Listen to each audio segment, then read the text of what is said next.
Welcome to SAS Center. This is a break in your master's interruption. I'm Rob Jones with Supered, and it is another coming to you straight live, not any semi-recorded stuff other than the 3 shows we have for the week. This is a bit of a change, so if you're tuning in and watching Scotty Scheffler complete his first round and Bryson DeChambeau try to escape from Live Golf, then thank you for being here. I will not keep this very long because we have 3 shows to get to. One of which being the staple, Pardon the POV with Matt, and Crispy Barnett is the guest this week. They argue back and forth. It's pretty entertaining. We also have Show Me Your Stack with Matt and Lica Wouters from Mind and Metrics. She was an Admin of the Year finalist last year. She is brilliant. They talk a lot about AI, something that you can watch and listen to while you put golf in the background. By the way, golf is like the best thing to fall asleep to on a Saturday or Sunday.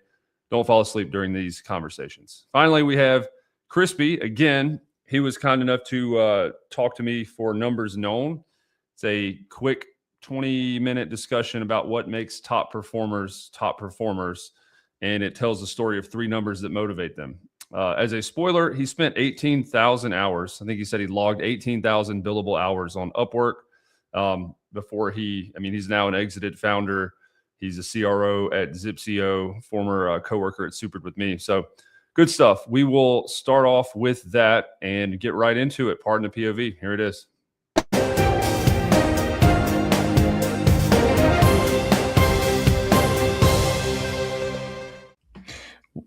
What is up, everybody? I think I'm supposed to give this intro, and I'm literally not ready, but I was told I had to be ready. What is up? I'm back with the Crispy the Rizzler. Hadn't seen you in a while. Looks like a new suit. How many do you have now?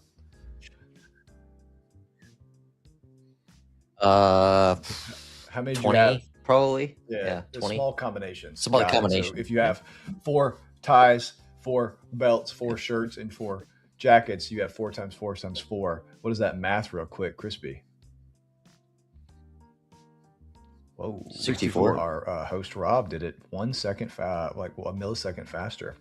By the way, I thought it was 32, so I'm glad that y'all are smarter than me.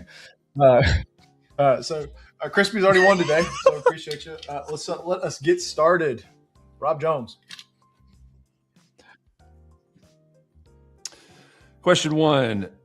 Speaking of being not prepared, garbage in, AI out, the data quality debt.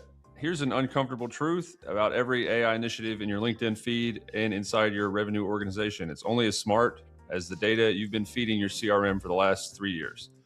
Big spoiler there. 74% of sales pros are now focused on data cleansing, doing the unglamorous work of removing duplicates, correcting errors, and breaking shit on their desk, and standardizing formats specifically to maximize their AI returns. 84% of data and analytics leaders say AI's outputs are only as good as the data inputs. Yet 70% of them believe the most valuable insights are trapped in unstructured data, which is probably a fair insight. Here's the binary question to you.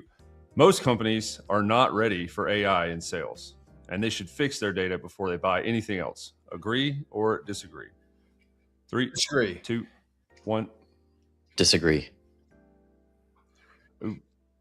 Crispy, go ahead.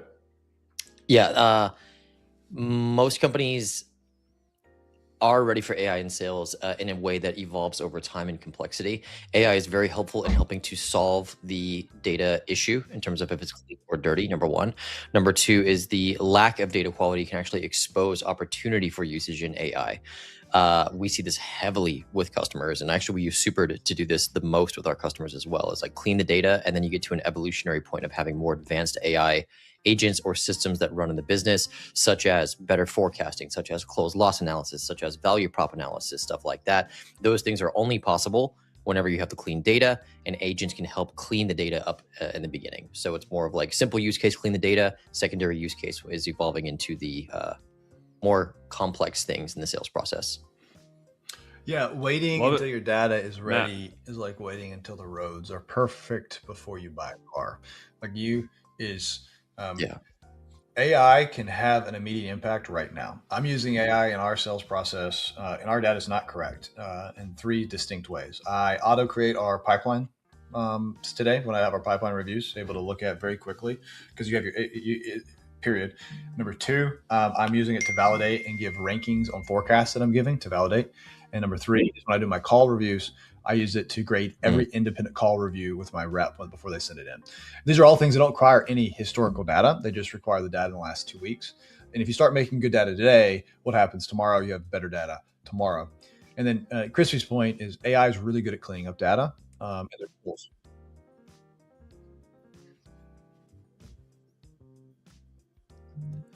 AI is really good at making things a lot faster, like your talking points need to be. Question 2. P Club is a lie. Please debate this. So here's something that's going to be sensitive to me in particular as a spouse on President's Club's trips. Anyway, President's Club, Winner's Circle, Achievers Club, whatever you call it, it's the crown jewel of sales incentive culture since 1907. Yes, 120 years ago when NCR first created it. And here's what data says about it. 80% of employees are motivated to work harder when their manager shows appreciation. Programs like P Club are the ultimate form of this. They're great retention tools, but only for the top 5 to 20% of your team. For everyone else, research from 360 Insights shows that when the goal feels unattainable, the incentive does not motivate the middle, it demoralizes them. Here's the kicker. When RepView CEO polled LinkedIn on whether reps would rather have P Club or the cash equivalent, 56% of them said they'd take the cash. Binary question to both of you. President's Club's programs are more about company culture than rep motivation, and most orgs are confusing the two. Agree? Disagree? 3, Disagree. 2, 1. Disagree. This is a hard Love question in the way it's answered. President's Clubs are more about company culture than rep motivation. I just want to be there's one stat that you pointed out as part of this is that people are really bad at understanding why they do something as humans. And so when they say I'd rather have the cash, everybody always says I'd rather have the cash. And that's just as a behavioral scientist, even economic science is not true. People often say they want something, but they don't act that way, which is how stupid works, by the way. You need to control people's behaviors. So P Club is really effective in controlling behavior and getting people to execute. And it pays for itself over and over again because losing a top 3x rep is way worse than having the mediocre people stay mediocre. And so what you really want is to help people rise because a 10x, 3x, 5x rep is much better than a 1x rep will ever be. And you want to keep those people there, and you need the recognition to do that, and you need the way to reward them.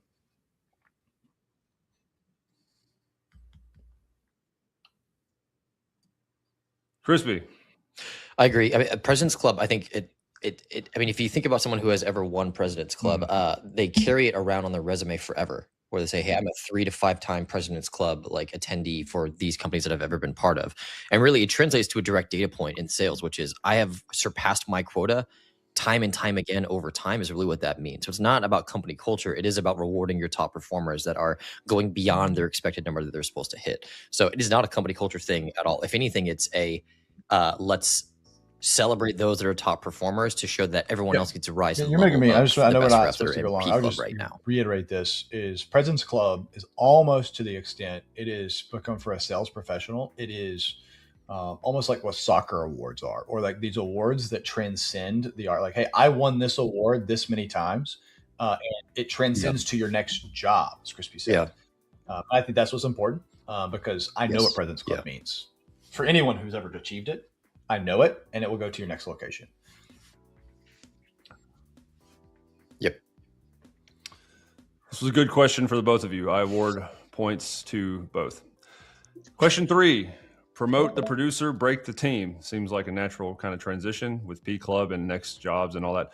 There is a crime committed in almost every sales org at least once a year. A rep crushes quota. They're the top performer, the closer, the one everybody watches and emulates.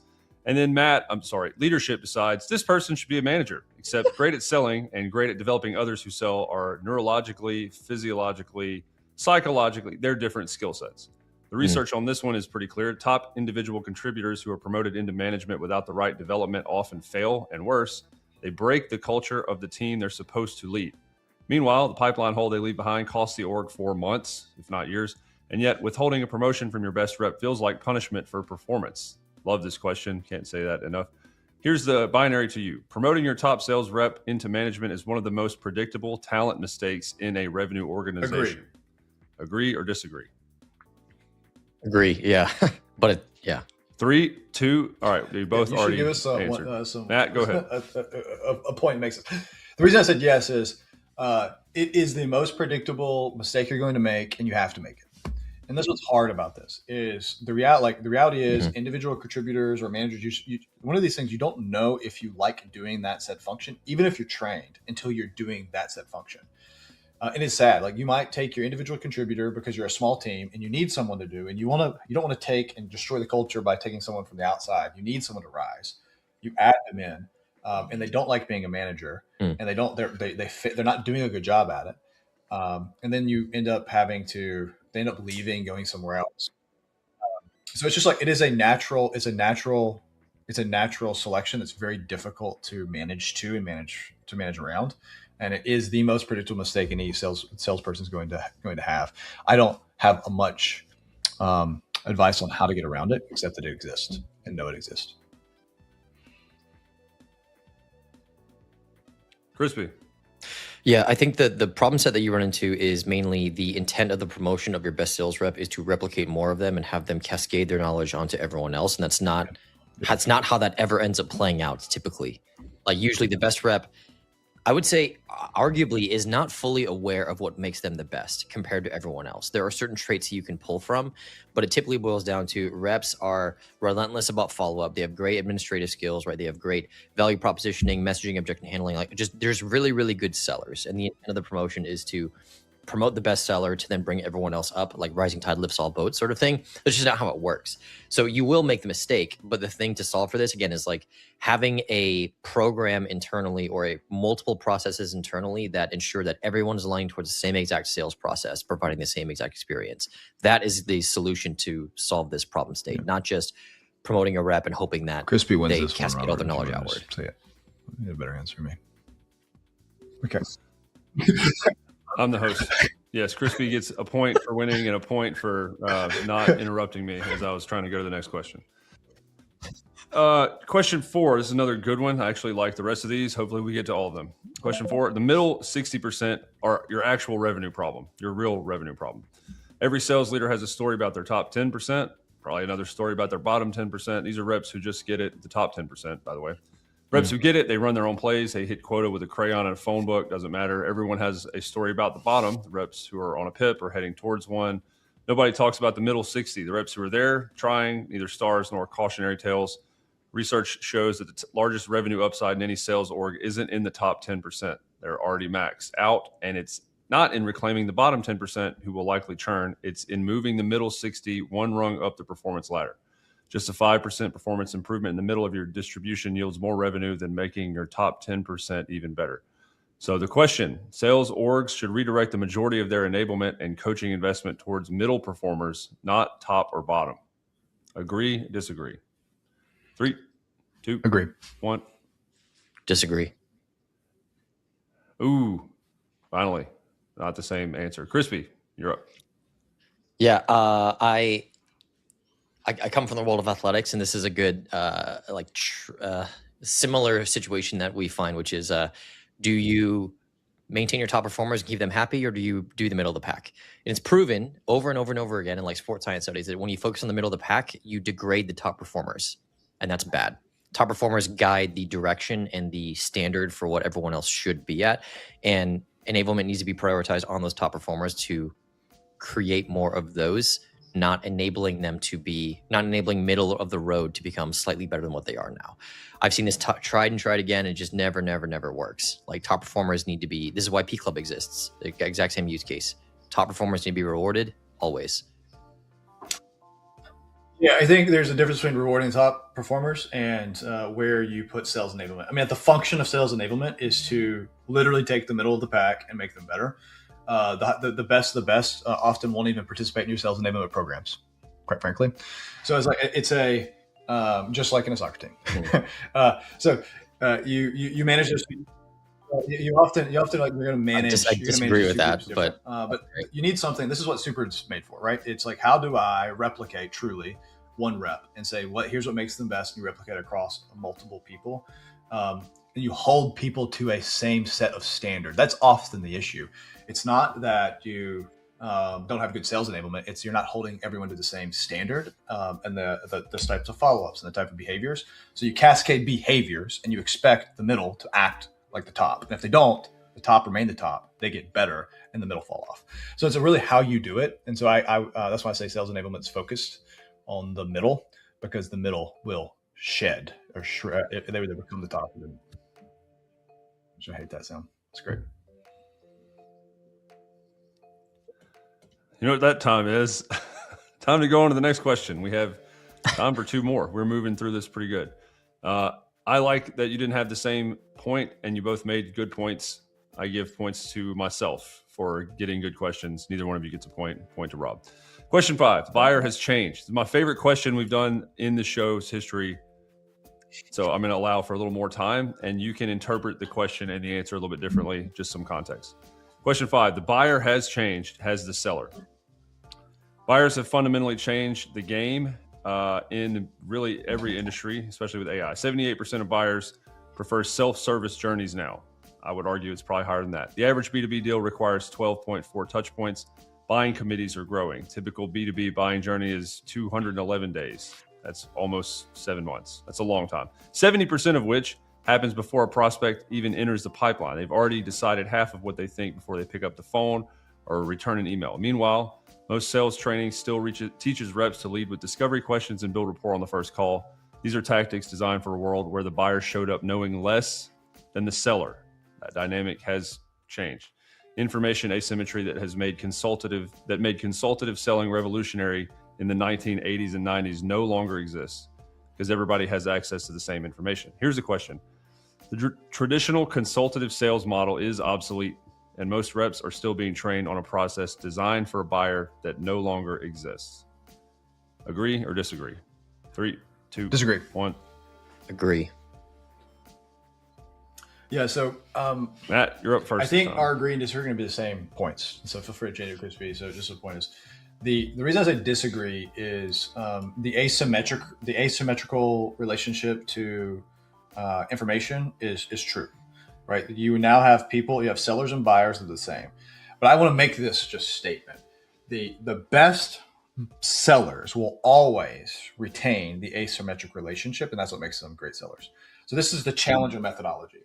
And so you may not have the same, you may have access to the same information, but is it the right information? What order should you do something? What experience do you have? You must bring a point of view and that is helping people dissect and understand the information. So the ability to have the asymmetric relationship in the information with the point of view is what makes you success or not. I don't call that consultative, but it is in its way challenging people to think about data differently. And that's what makes a great seller, not a bad seller.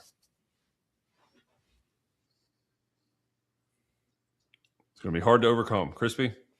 Yeah, I think I'll say one specific thing that has changed massively with the way that we sell people now, and it's called Reddit. So anytime you want to sell something specifically, especially in the world of B2B SaaS, there are giant Reddit threads dedicated to people who will share their price point and what their use case is directly with other people that have similar situations or problems. This has resulted in buyers, I would argue AI falls in this category massively, buyers being more aware and prepared than ever before of what my problem is, how I solve it, and what price point I feel is fair based upon my own research, more than ever before in today's society. I agree that the sellers need to be more of a translator and a challenger in the sense of you may have used AI to find this information, which is guiding you in the right direction, and you're wrong because this is the actual root cause of whatever you're experiencing. And that's the way that sales reps need to operate today is understand the research and the methods of how people reach out, the behavior of how they ingest the information to make their decisions, while also being the person that challenges the viewpoints if they are guaranteed to be wrong or if you disagree with them ultimately. It's a combination of both. But yes, That was really good. Sorry to gong you. I have a follow-up you can both weigh in on because we saw this a lot, unfortunately, with COVID, and the internet access has caused people that are sitting at home doing nothing or that are not doctors to have access to medical information and whatever. And they're, I forget the term, but they're like YouTube doctors where they can say, I know more than somebody that went to med school for 15 years and has been practicing medicine for 15 years because of a couple videos I watched. Do you find that as like a threat or danger, Crispy, based on your Reddit comment? Like what you're saying is a buyer can look at 3 articles and say, I know as much as this person that's been doing this for much longer than me and has more context. Do you think that is a blocker? Or Matt, would you argue that that is exactly what you're talking about, is using context to challenge that point of view. I think it's a little bit different because like doctors have been stupid for a really long time. Like generally, the nature of like medical science has evolved, but at the same time, like doctors have not. Like they're a doctor. Yeah. I fucking hate doctors. I'll just say that now. Most doctors are fucking stupid and they're dipshits that were trained on outdated methodology. So number one, doctors are terrible. Point of view Number two with asymmetric is, data. See how you just like you said I did that? That's how you sell. So. There we go. See, exactly. Number two is people can try to self-diagnose, but then again, they're self-diagnosing symptoms, not root cause. The job of the doctor is to identify root cause. It's like, my skin feels like I'm on fire. It's like, oh, I might have a rash. It's like, root cause, you have cancer. That's way different in terms of like the pathways that you could possibly take. So people are more enabled to research information and have like build ideas and hypotheses, but it's not the ultimate direction of how they should solve their issue or get rid of their symptoms. Root cause will always point back to someone who actually knows what they're doing. That was a weird way to get to that, but I like where you eventually landed, Matt. I think I respect the profession of doctors more than Crispy. Yeah, that's why. I fucking hate doctors. I agree with what Crispy said. The idea is root cause analysis, and in the best sellers, and this is the point I think we're trying to make. The best sellers have an asymmetric relationship with the problem set and the function and the tool they're doing, and they know. Hey, they can diagnose either you have the root cause or you don't, and here's my prescription for doing it, and they can give a pointed, factual statement on how they can get how you can prescribe to health, or they'll also tell you you're not a good fit.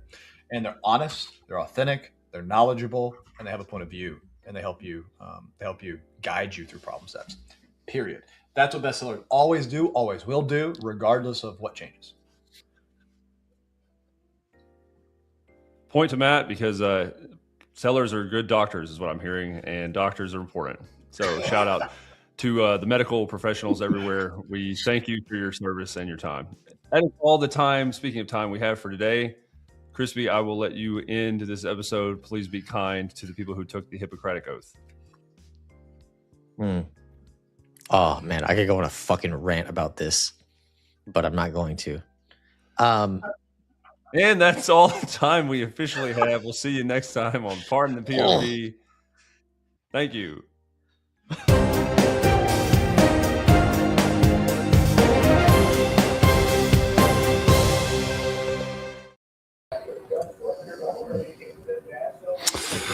Yes, pardon the POV. First of all, I'd just like to apologize to the medical field at large, any medical professional, nurse, doctor, GP, whoever out there. Those opinions of Mr. Crispy Barnett do not reflect the opinions at large of this show or any sponsor. Chad Sedaris has a good question. How are you finding those threads on Reddit? Oh, I am watching the match. I said this was the Augusta National edition. I am technically watching the prep. Doesn't come on live Sports Center until 3. How are you finding those threads on Reddit? I'm looking for those types of threads on Reddit to offer assistance, soft sell some of the integrations we built for HubSpot, and the threads seem few and far between. That is a great question. I would point you initially towards stuff you probably already looked at. Tech sales, HubSpot. There are micro communities within that. So trying to find people that post a lot. It's more about finding the threads and comments than it is the subreddit, from my experience. So much like in the HubSpot community, everybody knows Karsten and a few others that are quick and typical to respond with help and solve things. You're not going to find what you're looking for on Reddit necessarily with a just by the subreddit. So asking for help, asking for feedback, which you'll get in spades and very truthfully on Reddit for the most part, is the best way to do that. I guess it would depend on the specific example.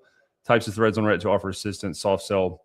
Just being present there and just showing up and looking for people to help builds awareness, exposure, karma. I mean, if you're a Redditor, then you know karma's on there. So the more you can help others, the more people will likely see that threshold of how often you help via karma, and then in turn tag you and stuff, start associating things and look to help you out. Probably not the best advice, but the best advice I can give at the moment. Before we go to the next show, which is Show Me Your Stack with the wonderful Lica from Mind and Metrics. We've got, you should sign up for the Admin Arena. It is still open. We had season 1 last year, or Cameron Collins had season 1 last year. We crowned the winner. Speaking of winner, Crispy Barnett, he won season 1. Legend has it he might be participating to win up to, I think it's $5,000 in cash prizes and all kinds of other stuff this year. We made a promo video for it, and here it is. Admin Arena season 2 announcement. And we'll come back really quickly and go to Show Me Your Tech Stack with Lica.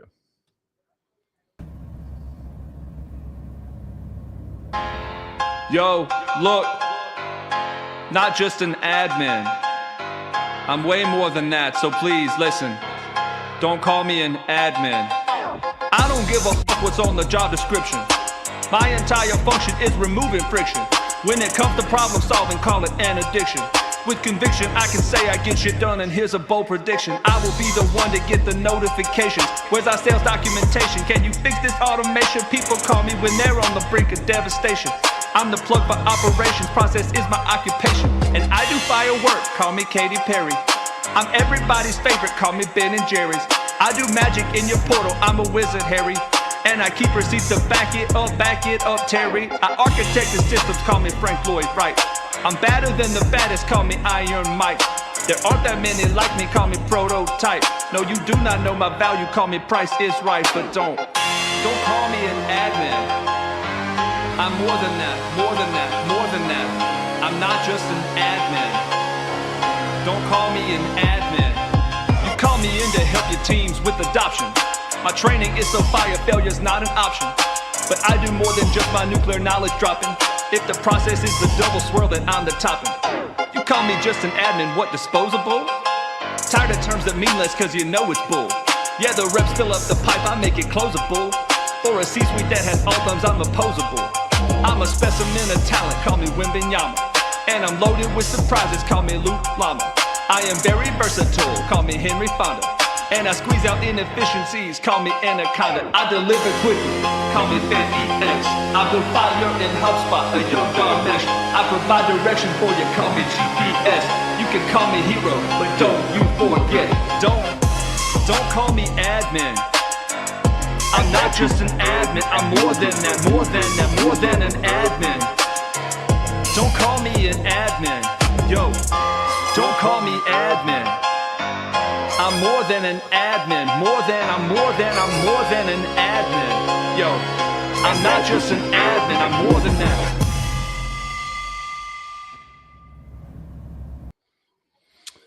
That was fun to make. Probably the weirdest thing you saw today. If you saw that, Chad, yeah, that guy does hate doctors. Unfortunately, we're just going to move on from that. This is not a medical show or medical advice. I would not recommend listening to Crispy about medical advice, but anything else, sales, leadership, entrepreneurship, however you're supposed to say that. He's great at all of that, especially HubSpot. I recently did what you're going to see, a little trailer for the podcast that we did, Numbers Known.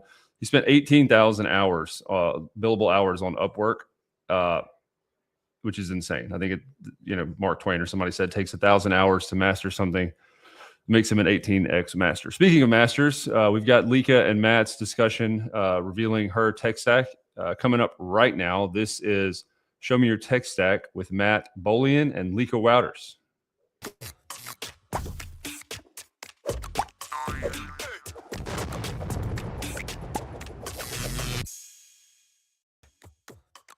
What is up, everybody? Thank you for joining us for another edition of Show Me Yo Stack. I am joined with Lica Wouters, or as we like to call her, L Dub, to talk to me about her stack today. What is up, Lica?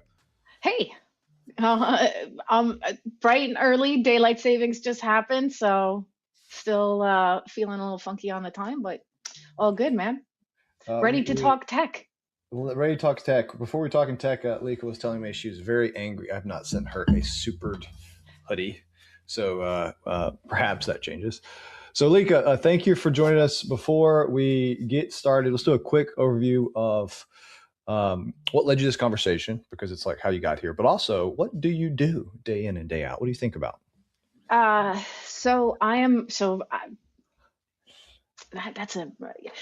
Okay, hold on.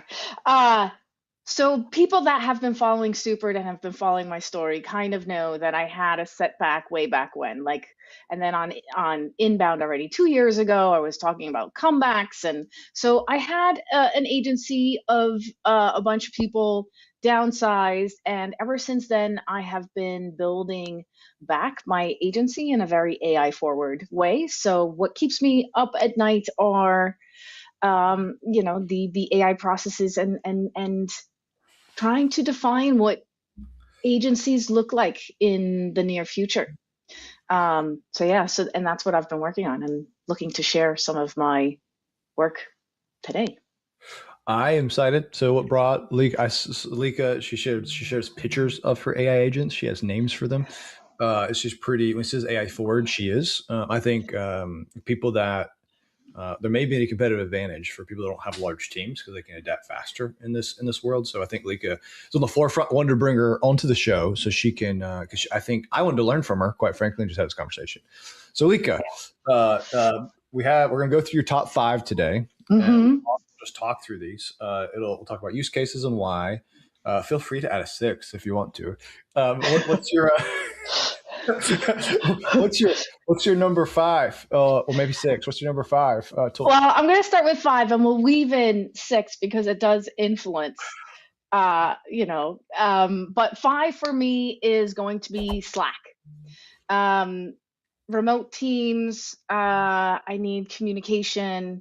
I think it's different if you're in office, but when you're dealing with remote teams that are spread throughout the US and if not the world, in order to communicate, it's got to be Slack. I'm a little bit bummed that HubSpot didn't buy Slack. I would have liked to have had some kind of chat interface in HubSpot, but so be it. Yeah. There's a few things about Slack, and I'm glad you said that. So Slack is, we standardize on Slack, and you're either today a Team shop, Microsoft, or a Slack shop, and you're either one of those two. In Slack, especially in an AI first world, I think this async location that's able to consolidate so many conversations into contextual channels is we use OP when you overpowered when you talk about in the gaming language. It becomes a competitive advantage, and so the more context you can get in those channels, it's so much easier than email to keep the context in the threads.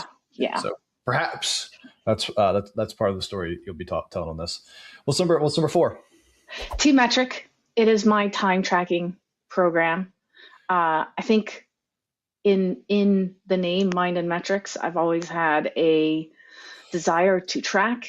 Can't fix, can't measure, can't improve what you're not tracking. One of the reasons why I love super process boards. The more you can track, the better you can make changes. So, and time, I think at the end of the day, we are looking at time as it's one of the most precious things you have in your day. So it needs to be tracked. Lica, as you're thinking about time, and I think agencies spend a lot of time, sometimes they do it organically through the project management system they're using. So they're doing like Teamworks or something that has time tracking, or using ClickUp for time. You chose to use something outside of one of those systems. And I just want to have how important is time do you think in the future when there's AI agents doing things, and it kind of is time as important as it was? So just those two conversations. First off, why outside the organic, some of these other platforms? And number 2, how important is time in AI forward? Yeah. So I chose T-Metric because it integrates with HubSpot. So that was a big one. So and time, I'm as much as I am AI forward, I do honestly believe that the world is still human. We still need to interact with our clients. I do not think that clients will be willing to talk to AI interfaces. To me, that's just, it just doesn't feel right. And I don't think it has that personal emotional intelligence that we still crave. We still crave human connection. And so I still believe that as you build your agencies, humans are in the mix, but their time becomes more valuable, because in order to build that relationship, you need to make sure you have enough time. That trust isn't built overnight. That's a time-based thing as well. So tracking time and where it goes and where you are spending your time. Are you spending your time in meetings building relationships, or in person building relationships, or are you spending your time doing manual data entry? So I think time tracking is not just about what did you do, how much time, but like, what are the tasks that are consuming your day? Because they become a feedback loop as to what you could potentially use AI to switch out of. So I like this, and I see you make this changes. Traditionally, time tracking is used to bill, but you did not necessarily say that. You said, I'm using it internally to ensure I have a human first experience for customers, not necessarily how I bill my value, which sometimes those two things are interrelated. And you just made the argument that time's even more important, even though I'm not necessarily billing by hour. So I think that's interesting. Okay, well, maybe we'll have some more time to talk about this in a second. But this AI forward agency where time's actually just as or potentially more important than it used to be. What's tool number 3 in the stack? So tool number 3 is what triggered this conversation, which is currently OpenClaw. OpenClaw. Okay, so so in the OpenClaw world, which I'm not in yet, I don't have a computer. Do you have multiple computers? Do you have one? No. How are you using it? So I started, so there's a lot of debate on OpenClaw. I was, just to kind of understand how OpenClaw kind of came into my tool stack, I was building out AI agents in N8N, and then somebody was like, check out OpenClaw. A lot of the structure of what I was building out in N8N existed in OpenClaw, and so I tried it. I fired up a virtual virtual server at first, loaded it up there, and it was just so fast to work with, so incredibly fast. So I was able to kind of spin up these agents that I had been building in N8N into OpenClaw almost immediately.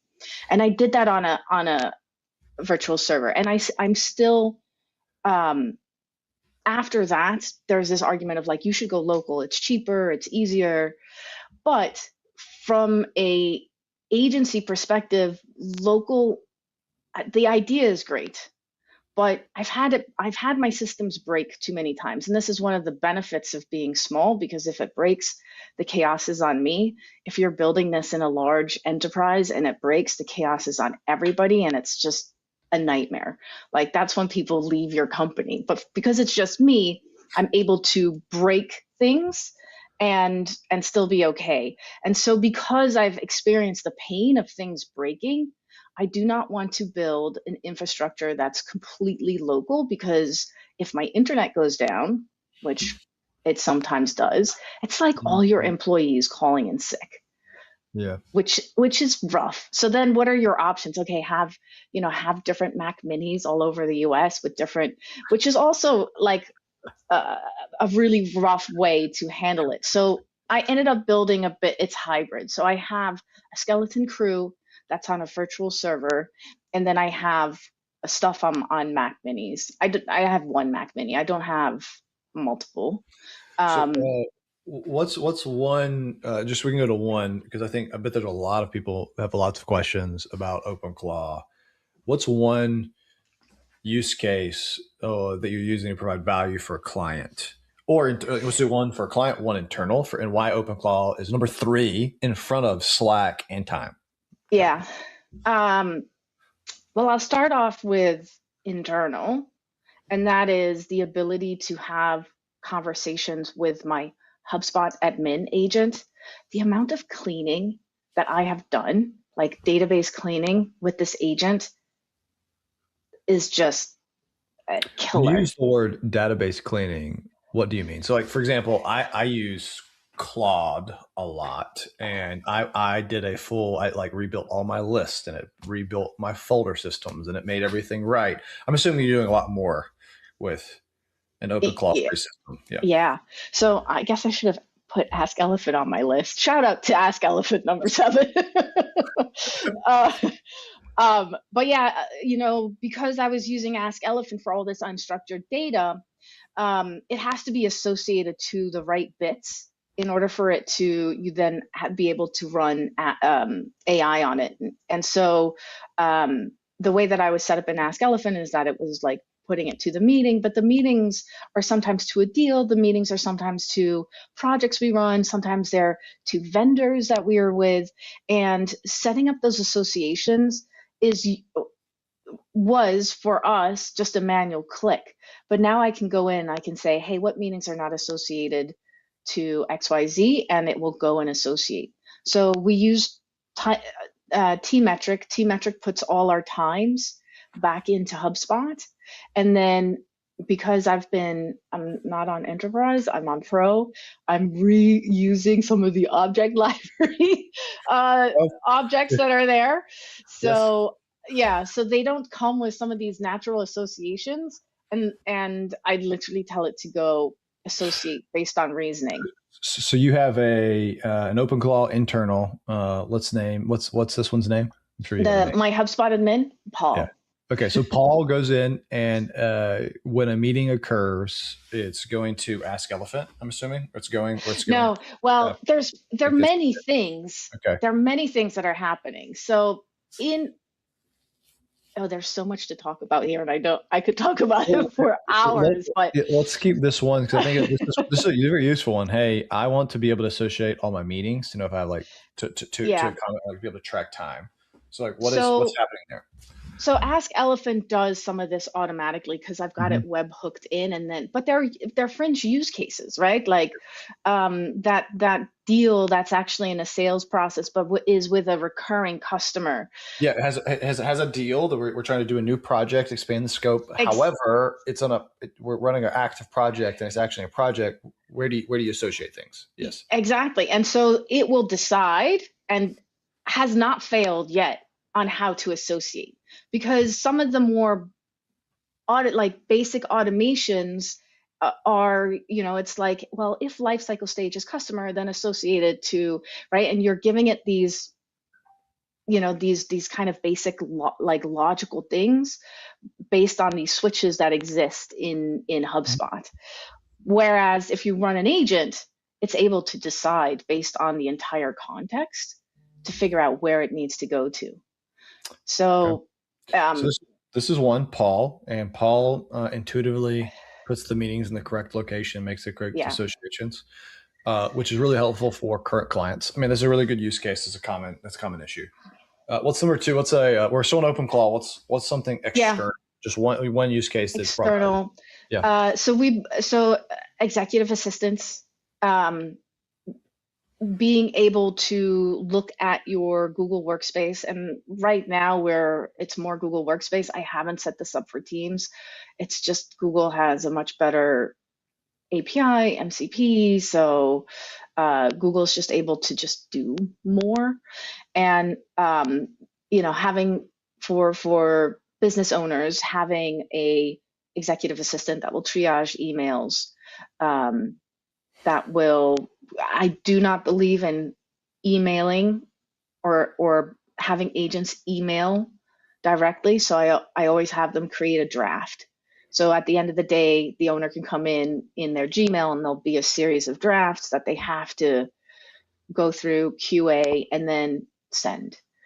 I like that you're saying that. I've created my own email triage agent, and it's total crap. So hopefully yours is better than it keeps starting wrong stuff. Yeah, you got to put a lot of work to get these things right. And not only that, it has the context of HubSpot, which makes a difference as well. So being able to and email triage is definitely one of the hardest things that I've had the AI agents have had to do. Yeah, especially I get so many prospecting emails, and it's really bad for me so far of understanding it's a prospect email. So it is what it is. Let's go to so we got OpenClaw number 3. I mean, this seems like there's robust. It potentially could be number 1, maybe. Who knows? Eventually, yeah. What's your number 2? Google Workspace. They really should call it Google Workhorse Ooh. because it does everything for me. So It stores all my when you documentation. say everything. Yeah, let's go. So it's documentation. Are you using it for meetings? Just like are you using all the full robustness of it? I still use Zoom, but I could easily use Google Meet. It's easy to, so if I bring a contractor on, it's easy to have them get emails, calendars, share drive folders, documentation. It's Google Chat, and then Google Meet for them as well, instead of having me to buy more Zoom licenses. So they're on Google Meet. And yeah, my entire, it integrates with HubSpot real easily as well. And then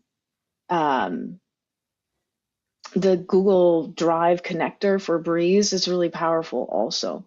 So there's that. I know that OneDrive does it for Microsoft Teams, but for me, Google has just been so much easier to connect. I've never met a person, maybe I will, but I've never met a person that said, oh gosh, I'm so glad I moved off Google onto Microsoft. I've only heard the other way. Yeah. Microsoft is a bit more enterprisey, a bit more secure. At least people say that. So we'll find out. What's tool number one, like the most important software stack? So for me, it's HubSpot. And that's partly because I've been moving everything back into HubSpot. What does that mean? Moving everything back into HubSpot. So was it once not in HubSpot? Yeah. So we had like a tool sprawl. Mm-hmm. And out of necessity, just because the business wasn't working so well, I decided to move everything in HubSpot. It's an expensive piece of software. Let's call a spade a spade. And so in order to really warrant that monthly spend, I wanted to make sure that we were using it to its fullest capacity. And so we use the projects object, we use invoicing, subscription, Data Hub, Data Studio. We use the whole suite. And then I've repurposed these objects. So I use the object library to give me kind of faux custom objects, renamed them. Don't we all? This is good. Yeah. And I repurposed one of the custom objects to list all my AI executions, so I can track exactly what's fired, when's fired, how much is my spend, how much tokens are my agents consuming, how much do my agents cost in token spend, what tasks are they running, and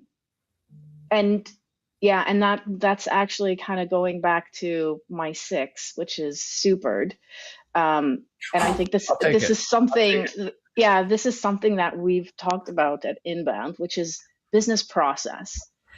And so in order to have all of these things work together well, it boils down to process. Even the agents, they need to have processes that they follow.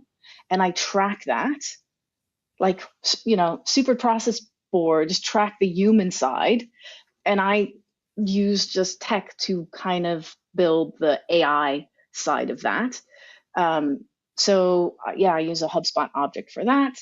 I have an object just for the agents themselves. I named my agents because it's much easier to remember if Paul messes up than agent BYX24. So it immediately, I know exactly like what's wrong, like where do I need to go troubleshoot. Why did you make that association? Bad boy. I like this. Right, exactly. Blair, why did you create, this client folder in my personal drive? So it's just easier to troubleshoot. And then part of the challenge of running AI agents is the aspect of memory. And so there's 2 types of memories for these AI agents. One is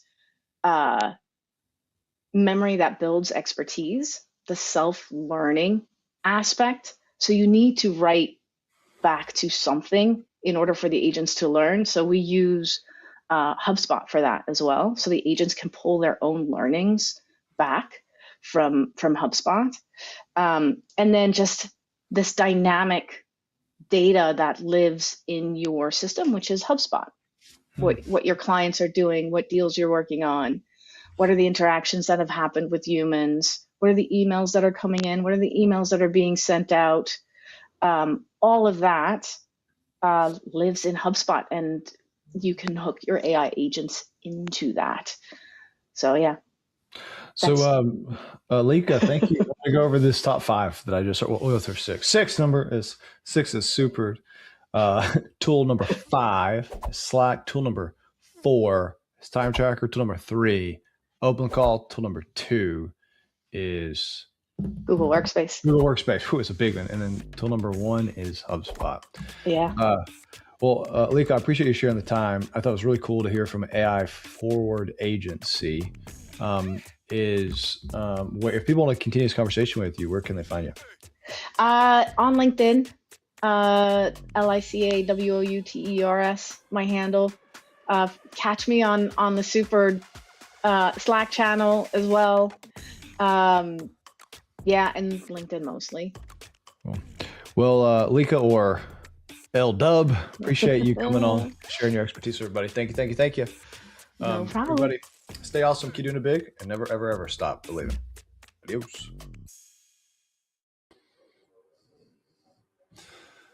Man, shout out to Paul for being featured there as the agent that helps Lica out with HubSpot admin. We're going to go to a quick break, aka commercial. This one is as musical as the last one. If you have not registered or plan to attend Southbound yet, and for some reason you're seeing this, you should probably go to southbound.show or go to RevPartners website and sign up. It's next week. It's the day after tax day, so you'll have the money back. If you don't have it now, then you'll get it back, hopefully. But this is the very audially pleasing invite to attend Southbound.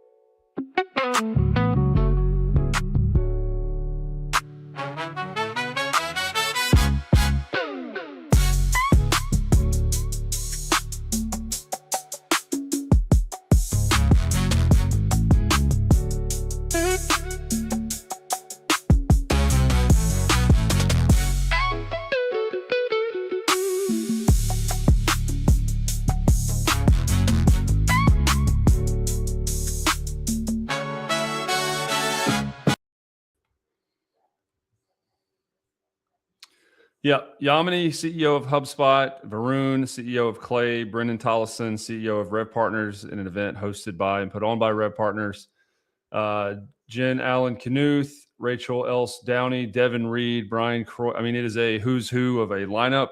Pretty impressive for a services company in Rev Partners to put on. This is their 3rd year.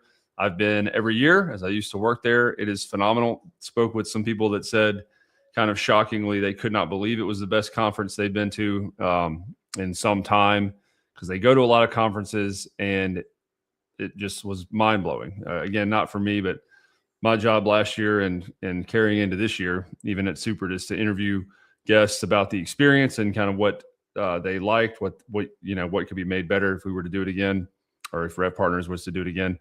And yeah, that was some footage from last year, but it's a phenomenal conference. Again, register to go, especially if you're in the Atlanta area. I think you can get that put at CE hours, hopefully. If not, talk to your manager.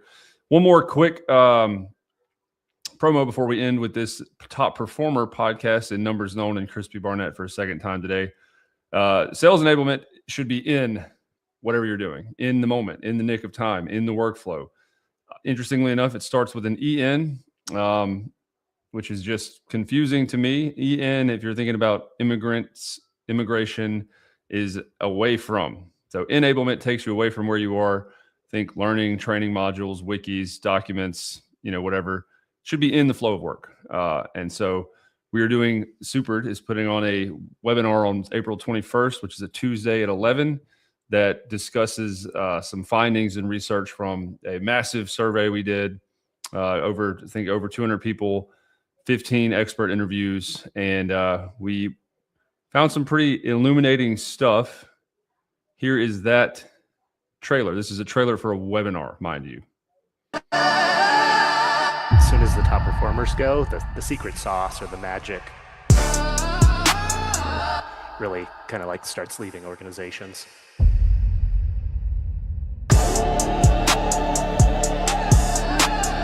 The tool's less important than the process, and the process is less important than adoption. Reps aren't fully aware of what the process is. Not properly training the teams on this is what we're using and this is why and this is where we're using it is creating a lot more chaos. One, salespeople are by nature cowboys.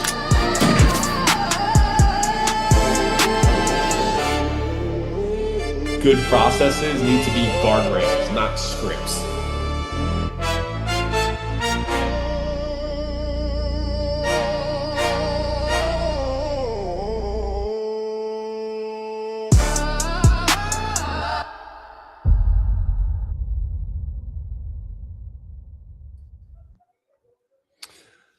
Yeah, it freaking gets me pumped up. Even if, I think if even you weren't in enablement and you saw that, you'd think some blockbuster movie was dropping. Shout out to our production team for putting that together.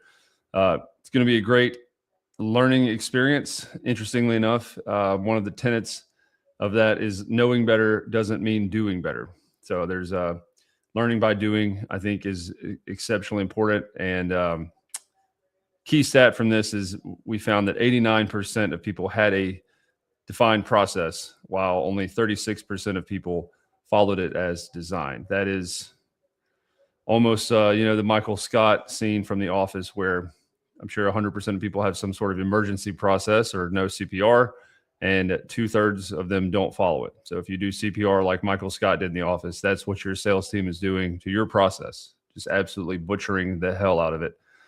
Anyway, that's on April 21st. We're going to go now to the final thing we have and then sign off. This is Numbers Known with Mr. Crispy Barnett.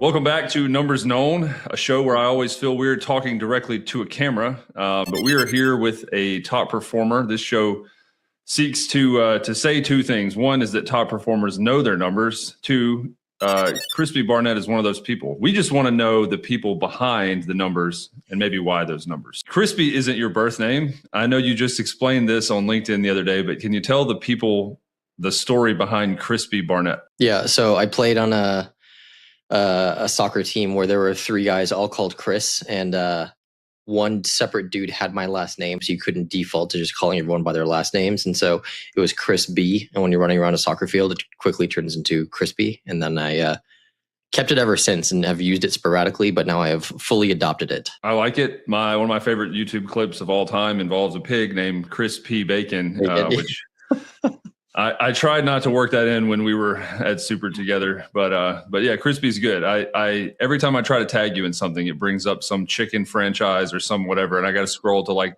your goal needs to be to get to like the #1 ranked Crispy on LinkedIn. That's my first number right there. It's like get to #1 in the LinkedIn, so I'm not at the bottom. You're pretty close. I mean, before it was a lot of scrolling. Now you're within eyesight of like the very first spot. So I'll start though. First number for you is 100. Any idea why it chose that number for you that represents Crispy Barnett? I'm not sure. I'll tell you. Several reasons. Number one, you keep it 100 all the time, which I appreciate about you. But the real reason is you ranked the #1 top-rated HubSpot consultant with a 100% job success score before you started Workflow. That's true. Which is amazing. People almost get negatively rated or complaints before they start projects or consulting work or during implementations. You've done all of that at multiple places now, both as a consultant, as a founder, as somebody that's been head of revenue. Tell me how well 100% describes you. I am not 100% successful like in my career by any means, but in my consulting days, yeah, it was just I had everyone just leave 5-star reviews is really what it was. I was just delivering great work. And so I think my dedication to excellence, especially with how I serve customers, is I keep that 100 definitely. And so it feels like a lifetime ago that I was doing that kind of stuff, but it was so valuable for the rest of my career path and helped me build a launch pad for workflow and future businesses like afterwards. So keeping it 100, I think, is the best thing that I could have ever done in that stage, is focusing on that success score more than anything else. How do you think through that, almost manifesting things with confidence? Yeah. And I'm going to ask them, I'm going to try my damnedest. I'm going to ensure that the, customer is satisfied with the work that I'm doing. And because I'm in control of those three things, then I'm going to have a 100%, satisfaction rating across the board. It goes back to my first number that I wrote down in preparation for this, which is 10. It's my first number. 10 was the first hourly rate I ever had on Upwork, $10 an hour. That's where I started.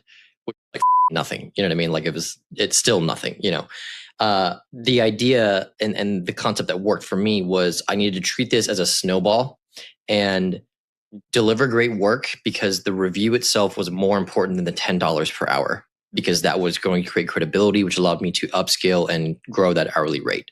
The thing that I think I'm very good at when you say like gamifying or things along those lines is I know how to trade value between me and some other person very well.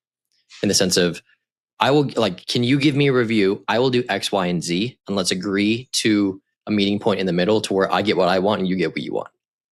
And that means that I'm not afraid to do stuff like free work, or I'm not afraid to go outside of my comfort zone and things along those lines. But I know how to leverage my value to extract value from others. I think that's what makes you a good salesperson as well. So 10 is your first number, and you reference that as being how you started with $10 an hour on Upwork. That's right. What a mountain you have climbed, man. That is absolutely insane. So the Upwork days before workflow, and I assume before you were able to charge more as somebody that did have enough ratings to say, okay, now I'm $20, $30, $40, $100 an hour. What does that look like specifically? What would you tell somebody that may be on Upwork charging 10 to 15 bucks an hour? What I would tell everyone else is be absolutely relentless and don't give up. It will suck. It will not be fun. You will feel like you're losing money and wasting your time, but what you're doing is you're investing in a greater future for yourself by embracing the suck as of now. Here's the other data point that I brought, which is 18,000. I logged 18,000 hours of Upwork billable hours during my freelancing days. 18,000 hours. And I would wager that 1,000 hours of those were sub $15 an hour, because I was building my credibility and snowballing it upward. And then I ended at $250 an hour. So it is a grind, and you don't get there quickly. You get there through tenacious effort and indisputable excellence all along the way. How many days is that? I'm sure you've done the math. I mean, we could probably do it right now. That is, for somebody that's interested in numbers, 18,000 divided by, let's see. My guess is 3.5 years or close to it, maybe more. 750 days. That's two years. Mm-hmm. Straight. 2 years of free work. No, not free work. 2 years of consulting work and hours logged in order to have that review. They say it takes 10,000 hours to master a skill. You've almost mastered HubSpot implementation consulting work twice with that amount of stuff that you've done for other people. I'll get to my second number because it ties a lot of this back together. My second number that I brought for you is also 10, which is crazy. It is not the amount of dollars per hour you charge. I did not have access to that information. But this is a twofer, kind of like the first one. 10 is the jersey number in soccer that I am aware that you love soccer. You have the jerseys hanging up in the background. Yes. It is also the amount of time it took you to go, and this makes a lot more sense now with the context, from untiered to diamond HubSpot partner at Workflow. Can you talk about that? I mean, we just figured out that you spent 18,000 hours. So it would make sense that you were able to go from not even in the HubSpot ecosystem to existing as Workflow, and then all the way to diamond in that little amount of time. It was wild. And I think it echoes the value of creating credibility or a launch pad or a system for yourself. So I didn't write this down as a number, but I'll give you another fun fact that I don't tell most people as part of this process. I did that by myself. like going from untiered to diamond. Back in those days was like very, very different as well with how you're selling. But the thing that I was really good at was I had a huge customer base of people that I was, fixing their HubSpot instances, delivering RevOps, stuff like that. And I was cross-selling other hubs like crazy. And that's what got me to diamond. Was I wasn't going out and, hunting and killing things. I was having conversations and driving value within my existing relationships to get people onto the full suite of HubSpot. That's really what I'm known for in terms of like this HubSpot sales ecosystem with AEs and direct teams, is they know me as the person who can sell the full suite to people. And that's what I really specialized in. Was I thought about the full customer journey with these businesses, because they were usually narrowly thinking about a marketing use case or just a sales use case or one of the two. And there's always disconnect when you have different solutions and different platforms. You can't measure the data in the best way. And so the thing that I would always do is demo the full customer journey inside of HubSpot and open their eyes and show them what's really possible when they think beyond. That's where I thought of like solution selling and really leaning into that. It resulted in me hitting diamond in 10 months, which at that time was the record. I don't think it's the record anymore. I remember distinctly the day that I hit diamond. I still have the plaque on my shelf over here because that was probably the most important milestone for me. I didn't sleep that night because I saw the next realm of opportunity for what I was going to achieve. It was just like I had this adrenaline because I didn't think that I was going to be able to succeed as fast as I did. So that's the only thing I'm good at, by the way, is obscure metaphors and references to try to get you, to talk more about this, which 10 is the number of Messi, Pele, Ronaldinho, Maradona, I believe was number 10. Yep. What is that? There's a French Zidane. I believe Zidane was number 10. Yeah. Which one of those number 10s do you model your game, either soccer or how you approach HubSpot after? Zidane. Definitely. Headbutting people in the face. Yes. Yeah. Specifically for that reason. And like, I won't ignore that one. Like the savage, and like I have savage mentality and I think some behaviors and traits of that, but more about the level of grace and how he plays. It's flawless. His touch, he's so precise with how he does things. Whereas, Messi's obviously the best player in the world and arguably the best athlete of all time. But he's like the quick and dirty player that can escape situations no matter what the situation is. Zidane is thinking 5-6 steps ahead, and he's graceful with his touch and takes the space in a different way. It's a very different playing style. And I'm much more like, I play a lot more like what a Zidane would be compared to a Messi. Tenacity in Motion was a book that you wrote after. Was that after Workflow or while you were single-handedly one-personing an agency to diamond? Were you also writing a book about tenacity, or where does that timeline fit in? So I started writing it it would have been May of 2022, I believe. I hit diamond and then I started writing. I didn't expect it to go anywhere, but what ended up happening was I had this newfound notoriety. Like going to inbound was a different experience for me, like consecutive years. 1 year I was a nobody. The second year, everyone was swarming me at the diamond elite party, whatever, asking me how I did things. And it was just very strange. And so everyone kept telling me like, write a book on this, write a book on this. And I was like, I didn't really take it seriously. And so finally I started just writing down my thoughts as I was in like layovers between flights, because I was traveling a lot back then.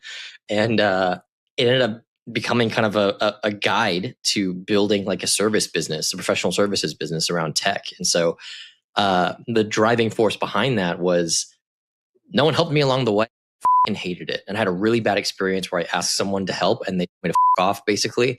And because they viewed me as competition. I'm going back to the tenacity thing. Like I made it my life's purpose to destroy that company and that person. And they were probably right after all. Now that I look back on it, and like hindsight's 2020, like they shouldn't have helped me because I was better off without their help. The third number for you is number 5. This one feels pretty easy. This is actually like a threefer. So 5 to me describes a lot of the things I associate with you, specifically your top performance and your nature. Number 5 is how many minutes it took for you to win Super's 5K pitch or 10K pitch, because you did a live implementation on a phone call. It's one of the craziest things I've ever seen. Didn't think it was real. It was real, and you won a bunch of money. Number 5 is also the number of stops, I would say, like number of chapters, might be the number of years now that I really think about it. But since that consultant thing, which was solo at Upwork, then founded Workflow, then you went to A8, then you went to Supered, and now you're at Zipsio. And in a 4 or 5 year span, that might seem like, you hear the LinkedIn gurus now, oh, he doesn't stay at a company. that person does not have burned the ships at the bottom of everything that they sign off with. Biggest learning lesson, and I wrote this is the very first piece in my book. My biggest learning lesson and the regret that I have is not quitting my full-time job that I had sooner to start my business. I held on to it for like 10 months, and it was a mistake. It was a huge mistake because I would have been way farther along than what I could have been. So again, further context, like I hit diamond in 10 months as I still had a full-time job and I was consulting. So like, imagine what I could have done if I'd really like, again, burnt the ships and gone all in. I probably could have done it in half that time or maybe less potentially. Every entrepreneur that I talk to now, I tell them, if you're afraid, like that's good. Like, but you don't make decisions based upon fear. You need to like eradicate fear from your decision-making altogether. And that means burn the ships. As in there is no option but success. There is no option but to get to where you're going to go. Like burn the ships. There's no going back to land. With like the 10K pitch, like someone pissed me off that day and sent a message and was like, I'm coming for my money. I was like, fuck you. And I stayed up all night on day 3 of inbound, which anyone that goes to inbound knows you don't sleep basically the entire fucking terrible. And like, I love going to inbound because you get to see everyone. I hate going to inbound because I'm always tired and I end up leaving sick. That's always how it works. But I stayed up all night and redefined our pitch. I texted a customer at 2 a.m. who the guy had signed with us like 2 weeks prior as well. It wasn't even like he was a legacy customer I could call in a favor for. He was a net new customer. So I was like really stretching the limits of our relationship. And I was like, hey, I'm going to call you tomorrow at this time. Like, let's schedule a Zoom meeting, blah, blah, blah. And then I did his deployment live with a product at that time. Superbird was fairly new. Like it wasn't really tried and tested like to the level that it is now. And so it was a massive risk and it worked and it paid off. And so it was, again, burn the ships. We will succeed. And that's the only option. There is no backup plan. We're not going to, have plan B. That's what led us to getting noticed by like Yamini. That's what led us to conversations with Dharmesh when he saw that. I mean, it was insane. My last number is 10 million. ARR target for by the end of next year for where you're at now? It's more about I'm 30 right now. And so I would like to achieve the net worth of $10 million by the time I am 35. It's like North Star metric for me is that's what drives me because it improves my quality of life and everyone else around me. The elements where I've seen burn the ships work for you in this example are, I'm going to make this very intentional choice. I'm going there. I'm not necessarily burning bridges or destroying relationships, but like, I'm not going to leave myself a way back so that there's a chance of failure. How can you do both? How can you burn the ships and like approach the next thing without fear and do multiple things at one time? Yeah, it's kind of like there's this really interesting concept of like what's called inner voice in your head. And you have to know when it's time to beat up your inner voice. In the sense of your inner voice will cast doubt into your brain and will tell you to do or not do things. And so I found that burning the ships mentality is not so much like only focus on one single thing and just that. It's more about, I have a goal that I'm going to achieve and there is no option but success. And that goal could be made up of multiple things that I work on, which is like what I do right now is I work in multiple businesses.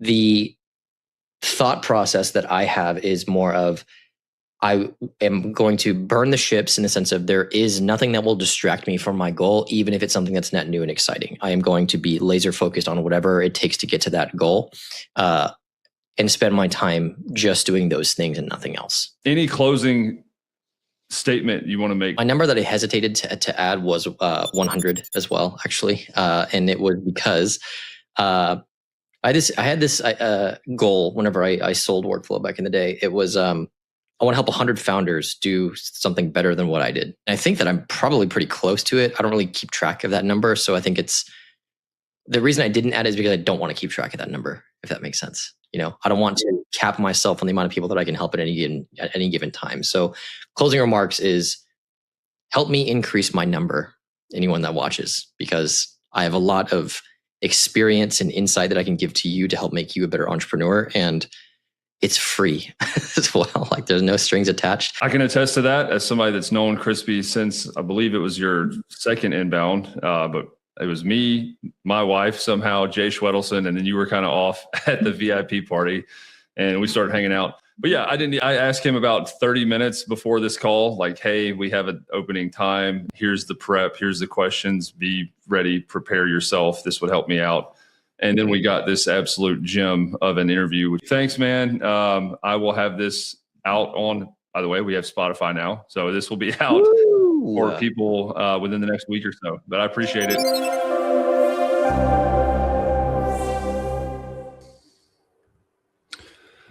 What a champion there. Appreciate the interview with Crispy. Yeah, 18,000 hours is insane. That's 750 billable hours straight, which is over 2 years to be able to do that. And I kind of off camera, and I know that he would say that those 18,000 hours aren't, the experience gained from that isn't as applicable anymore because things change. So the willingness to be able to invest that type of time and be that dedicated is probably more important than the hours themselves. Anyway, thank you for tuning in to BSTN Live, semi-live. We will see you on the 23rd. Remember to go check us out on YouTube or Spotify. And if you're coming to Southbound next week, I'll see you then. Adios.